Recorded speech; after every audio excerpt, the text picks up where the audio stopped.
सोनीपत हरियाणा का एक शहर एक समृद्ध और दिलचस्प इतिहास रखता है जो प्राचीन काल से जुड़ा है। कहानियों के अनुसार सोनीपत का महाभारत में कुरुक्षेत्र राज्य के एक हिस्से के रूप में उल्लेख मिलता है। ऐसा माना जाता है कि पांडवों और कौरवों के बीच महाकाव्य युद्ध के दौरान यह एक महत्वपूर्ण क्षेत्र था। सोनीपत नाम संस्कृत शब्दों से लिया गया है, सोनितपुर, जिसका अर्थ है सोने का शहर।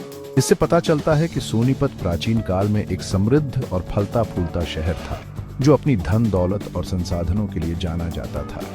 पुरातात्विक साक्ष्य सिंधु घाटी सभ्यता के समय की बस्तियों के अस्तित्व की ओर इशारा करते हैं, जो शहर की प्राचीन जड़ों पर और जोर देते हैं। वैदिक काल के दौरान सोनीपत शिक्षा और आध्यात्मिकता का केंद्र था। ऋग्वेद जैसे प्राचीन हिंदू ग्रंथों में शहर का उल्लेख मिलता है, जो धार्मिक और सांस्कृतिक क्षेत्रों में इसके महत्व को दर्शाता है।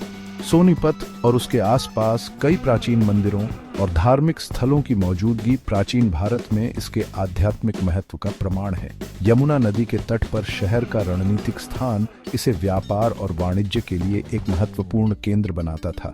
यह गंगा के मैदानों और भारतीय उपमहाद्वीप के उत्तर पश्चिमी क्षेत्रों के बीच प्रवेश द्वार के रूप में कार्य करता था। इस रणनीतिक महत्व ने प्राचीन काल में सोनीपत के विकास और समृद्धि में योगदान दिया। मध्यकाल के आगमन के साथ सोनीपत ने कई राजवंशों का उत्थान और पतन देखा। यह शहर दिल्ली सल्तनत का हिस्सा बन गया, जिस पर तुगलक और लोदी जैसे विभिन्न राजवंशों ने शासन किया। इस समय के दौरान सत्ता के केंद्र दिल्ली से निकटता के कारण सोनीपत रणनीतिक रूप से महत्वपूर्ण बना रहा। मुगल काल ने सोनीपत के इतिहास में एक महत्वपूर्ण युग को चिह्नित किया। तीसरे मुगल सम्राट अकबर ने शहर के रणनीतिक महत्व को पहचाना और यहाँ एक शाही टकसाल की स्थापना की। इसने सोनीपत की अर्थव्यवस्था को और बढ़ावा दिया और व्यापार और वाणिज्य के केंद्र के रूप में अपनी स्थिति को मजबूत किया। मुगल शासन के तहत शहर फला फूला, जिसमें बागों, मस्जिदों और अन्य स्थापत्य चमत्कारों का विकास हुआ। साम्राज्य के विभिन्न हिस्सों से लोगों के आने से सोनीपत संस्कृतियों का संगम बन गया। मुगल काल की विरासत आज भी शहर की वास्तुकला और सांस्कृतिक विरासत में दिखाई देती है। 18वीं शताब्दी में मुगल साम्राज्य के पतन से इस क्षेत्र में अस्थिरता पैदा हो गई। सोनीपत ने कई युद्ध और सत्ता संघर्ष देखे। अंततः अंग्रेजों के आने से पहले स्थानीय शासकों के नियंत्रण में आ गया। ब्रिटिश ईस्ट इंडिया कंपनी का प्रभाव धीरे धीरे पूरे भारत में फैल गया, अंततः सोनीपत तक पहुंच गया।